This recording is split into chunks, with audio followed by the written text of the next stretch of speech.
Welcome, ladies and gentlemen, to the Weekly 7 with me, your host, Monroe Mann. 7 news topics in 7 quick minutes. Let's get started with the top story. North Korea, the United States meeting in Singapore to discuss denuclearization. As the South Korean president noted, there's only one person responsible for this. Put your politics aside.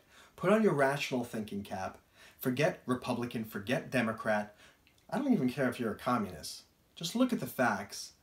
Donald Trump is the reason why this is happening. And I have a feeling in 1 month's time or shortly thereafter, some amazing history is going to take place that I think is going to wow the world just as much as Donald Trump's original election did. The media still have learned nothing. They underestimate him. They don't think he knows what he's doing. Trust me, he knows what he's doing. He has done what no modern president has ever been able to do. Bush didn't do this. Clinton didn't do this. Obama didn't do this. Go Trump. Knock him dead and go make some peace. Nigeria. You probably have heard of it mostly with internet scams. Well, I want to tell you that actually Lagos, Nigeria, which is not the capital capital is Abuja, Lagos is becoming an amazing economic powerhouse. They are being represented at the Cannes Film Festival because now films are being shot in Lagos. They are being hailed as the possible Silicon Valley of Africa. And huge companies are starting to set up shop there. Most recently, a company called Paxful, which is a blockchain company.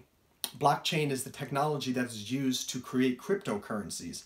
A huge blockchain incubator is being created in Lagos as well. So keep an eye on Lagos because that city is going to be making the news more and more and more every single month. Travel story for today, number 3, Mongolia. When I lived in China, I took a train from Shanghai to Beijing, and then I flew 1 hour from Beijing to Mongolia, to Ulaanbaatar, which is the capital. It's an amazing capital because it kind of melds the old and the new, and in a very funny way. Mongolia is it's very much a nomadic culture, one of the oldest that's still around. And they have these yurts. And these yurts are these white portable tents that they live in. And in the middle of Ulaanbaatar, you'll be seeing walking down the sidewalk, there's a big city of these yurts, and then all of a sudden, in the next block, a monster-sized skyscraper, modern. And it's really charming, it's really wonderful. I went to the city of Turelj, an hour outside of Ulaanbaatar, and went horseback riding like Genghis Khan across the Mongolian plains, which was pretty fun. And if you're an American, or I think also if you're an Irishman, you don't need a visa. Almost every other country needs a visa. I don't know why these two countries do not. But if you happen to be in that situation, just jump on a plane and check out Ulaanbaatar. But not in the winter, because the pollution is terrible.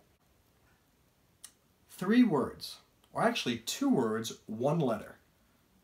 See, it feels like we're playing a game here.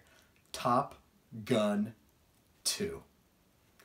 It's got an official release date, and I couldn't be more thrilled. That date is July 12th, 2019. And the rumor is that the story, though not confirmed, is that Maverick is going to be taking on drones.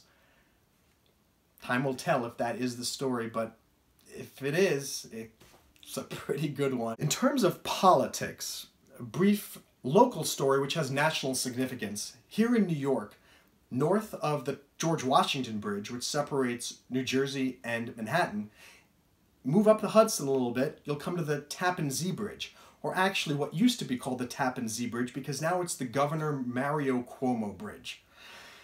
Crazy. So we toss away the traditional Indian and Dutch name, Tappan Indians, and Z is Dutch for sea, in favor of honoring a modern politician. And crazy, but Andrew Cuomo named the bridge after his dad. Talk about corruption. How nice that you can name a bridge after your dad using all the taxpayer money that it costs to build the bridge. No matter. We've made a hubbub here in the state, and there's now a bill in both the Senate and the Assembly of New York to call it the Mario Cuomo Tappan Zee Bridge so we don't have to spend millions of dollars buying new signs. If you support this and want to read more, check out saveourtappanz.org. Sixth story. This is frightening. It's a story about Boston Dynamics. You've probably heard of Boston Dynamics if you've been paying attention at all to the news. It was originally, I believe, an American company. Now I believe it's owned by a Japanese company. But the point is, do a Google search. Boston Dynamics Atlas backflips. Atlas, A-T-L-A-S. It's a humanoid type robot, and now it can do backflips, it can run, it can jump over obstacles, it doesn't lose its balance, and Elon Musk, you were correct. And I honestly didn't think we would be seeing iRobot type of beasts in my lifetime. I think we're going to have that in the next 2 to 3 years, and buckle up, because if we don't tame what's going on, we are going to have a major problem on our hands.